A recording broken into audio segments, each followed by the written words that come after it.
iniciando mais uma edição do Outras Palavras, o seu programa de debates da nossa FURG. Mas muito em função de que a lei realmente foi dura. Foi 24% abaixo, foram desgestantes.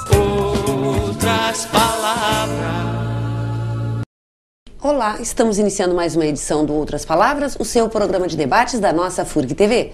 Nosso tema de hoje é direitos autorais. O direito do autor, aquele que produz um texto literário, uma música, uma obra de arte e é reconhecido pelo público, mas nem sempre consegue sobreviver dessa que seria não só a sua arte, mas também seu trabalho. Nós vamos discutir direitos autorais e com a popularização da internet, dos sites, dos blogs, todas as consequências da difusão de obras literárias ou não pelo mundo virtual, com três convidados nossos. O Claudiomiro Ferreira, que é especialista, vamos dizer assim, vai nos conversar conosco sobre direitos autorais em textos literários.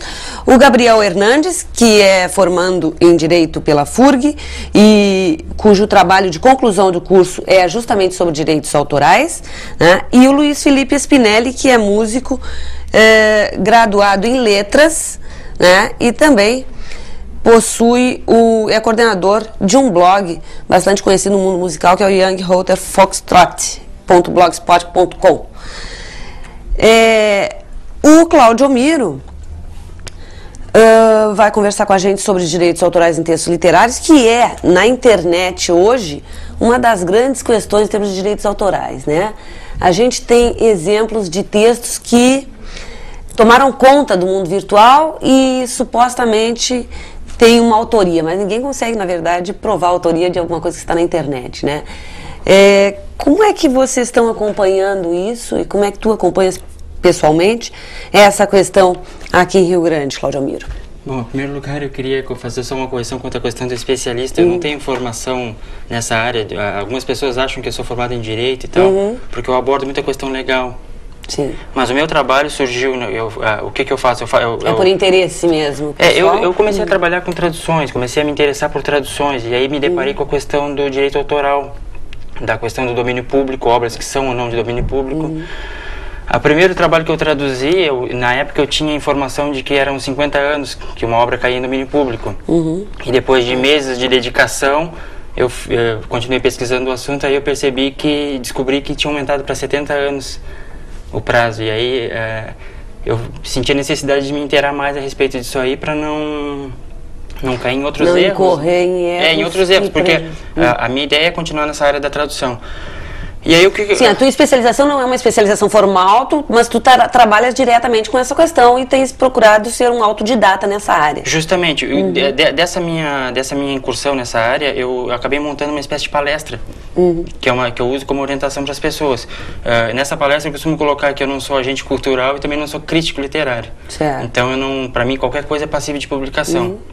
Tu apresentaste uma palestra agora há pouco tempo na Livraria Vanguarda sobre este tema, né? Isso, na verdade eu já apresentei no Maio Cultural 2 vezes, na Casa do Poeta, aqui em Rio Grande. Então já faz umas 4 ou 5 apresentações que eu faço desse material. E o intuito é só esse, é orientar as pessoas contra a questão do registro, né, de que é possível a pessoa produzir, ter a segurança da produção com o registro, baseado na lei, que define todos esses conceitos, quem é o editor, quem produz, quem é coautor, prazos, entendeu? Para a pessoa ter segurança. Porque uma coisa que eu percebi nessa minha pesquisa, nesses meus contatos, é que muita gente não produz porque tem medo de ser roubada a sua obra. Claro, muita gente coloca na internet com o intuito de propagar o seu trabalho. Sim. E pode ser colocado, se tiver registro. Quer dizer, se alguém utilizar depois, aí entra toda uma questão de um processo judicial, né? Para que a pessoa receba pelos seus direitos de publicação, de divulgação, enfim. Mas a ideia é essa, em princípio, é a pessoa ter noção que está segura por uma lei, por uma série de normas, a sua produção. Como é que se faz esse registro? O órgão oficial no Brasil é a Biblioteca Nacional. Tá?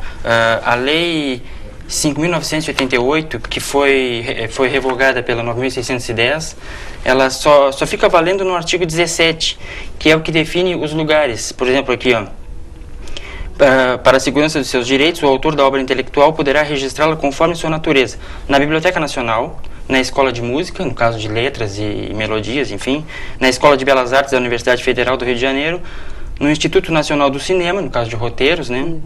Ou no Conselho Federal de Engenharia, Arquitetura e Agronomia. São esses os órgãos do Brasil que são os locais onde a pessoa deve registrar a sua produção.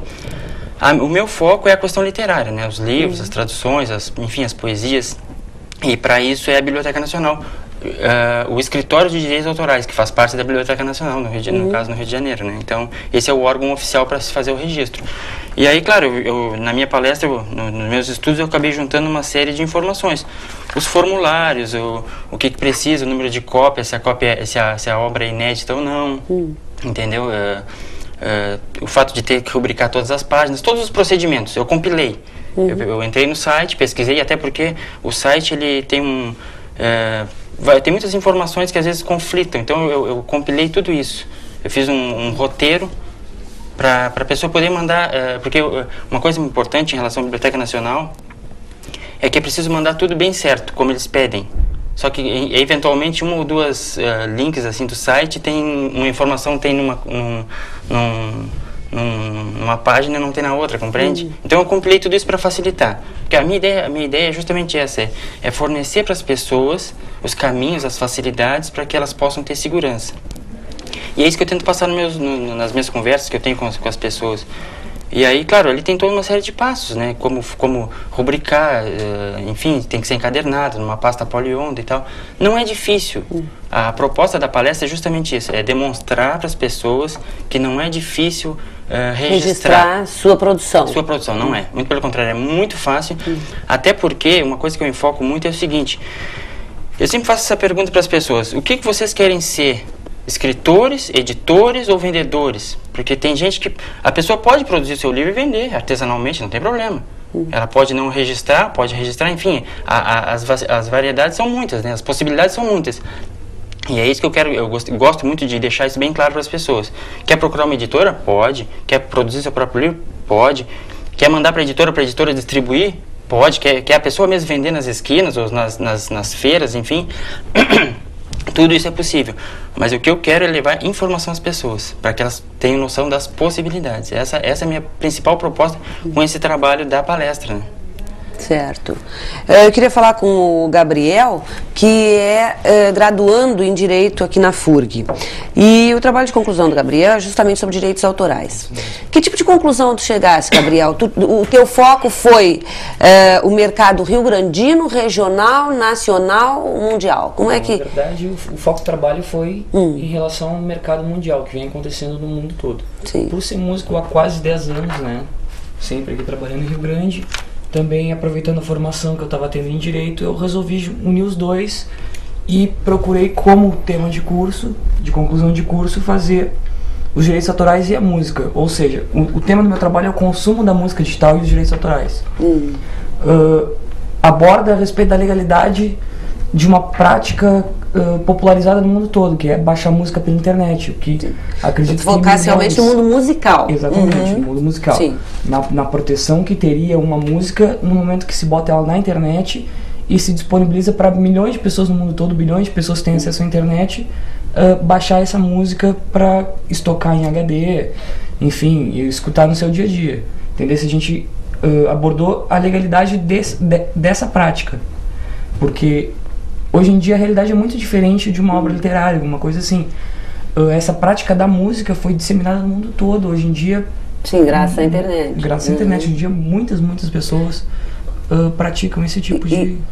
E aí tem uma coisa que em princípio pode ser meio incoerente, mas como eu falei no início do programa, a música pode se tornar extremamente conhecida no mundo todo. Exatamente. Mas tu não pode viver dessa música que tu produzisse. Aí né? que entra o paradoxo, né, dessa prática. A gente vê uma divisão enorme de opinião a respeito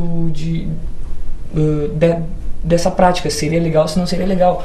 E são muito conflitantes, tipo, os músicos, a maioria dos músicos acredita que seria importante para a propagação, não sei, até tendo aqui discutindo com outro músico, realmente o importante hoje em dia, a pessoa já não vive mais vendendo, não vive mais da venda do CD. Né? Não sei como funciona na arte literária, se o escritor preza muito pela venda do seu livro, mas o importante na música hoje em dia é tornar ela conhecida, é divulgar o nome do seu trabalho, e aí, tipo, os frutos que viriam desse conhecimento seriam muito maiores do que os frutos advindos da venda do próprio CD. Sim.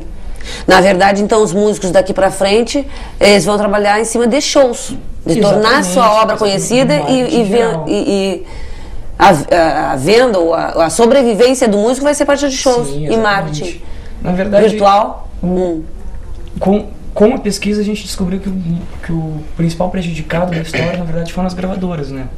As gravadoras que já não têm mais aquela importância que tinham antigamente. Hoje em dia é muito mais fácil tu gravar uma música no estúdio caseiro, e estúdios caseiros que já se aproximam de qualidades muito próximas de estúdios profissionais que antigamente, há 5 anos atrás, era inconcebível tu gravar uma música em casa, na garagem, no teu computador, sozinho, entendeu?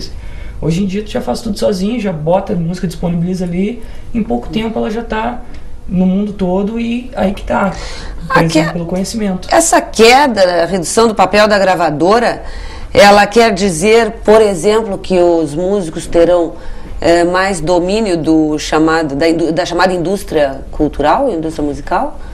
Ela pode mudar, e está mudando essa... Acredito que isso já vem acontecendo, a gente vê, né? Hoje em dia no mercado a gente vê que não tem mais nichos especializados de música como era meio bitolado. A gravadora escolhia o que queria mandar. Mandava para as rádios, outra coisa. Hoje em dia a gente vê, até pela disseminação de blogs, de comunidades, de tudo, a gente vê várias correntes, várias tribos diferentes de música, de cultural. Os super artistas, como tinha antigamente, eles tendem a diminuir cada vez mais, assim. Tem os que foram ficando, Beatles, Madonna, Michael Jackson, agora voltou a ter uma exposição.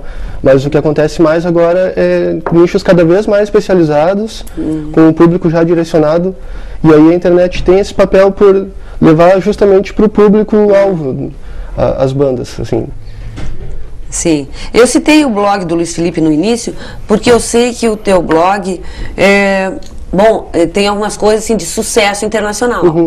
Eu vi, inclusive, que tem uma banda rio-grandina que faz sucesso no exterior, mas não faz aqui. Acontece de vez em quando esse tipo de coisa. Tem também bandas que... Isso já é comum? Já é comum? Tem bandas que têm reconhecimento no mercado, no Japão, por exemplo, que não tem aqui no Brasil. O Wonka Vision, de Porto Alegre, lançou um disco em japonês. E aqui é relativamente de pouco sucesso.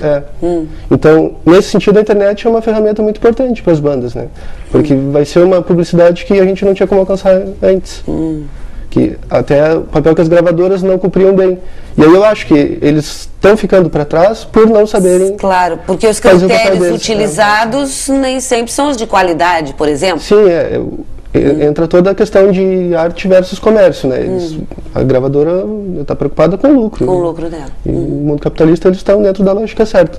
Só que o artista vai ir para outro lado. Tem outra lógica, ele está procurando essa lógica através da internet. Sim, está usando as ferramentas que tem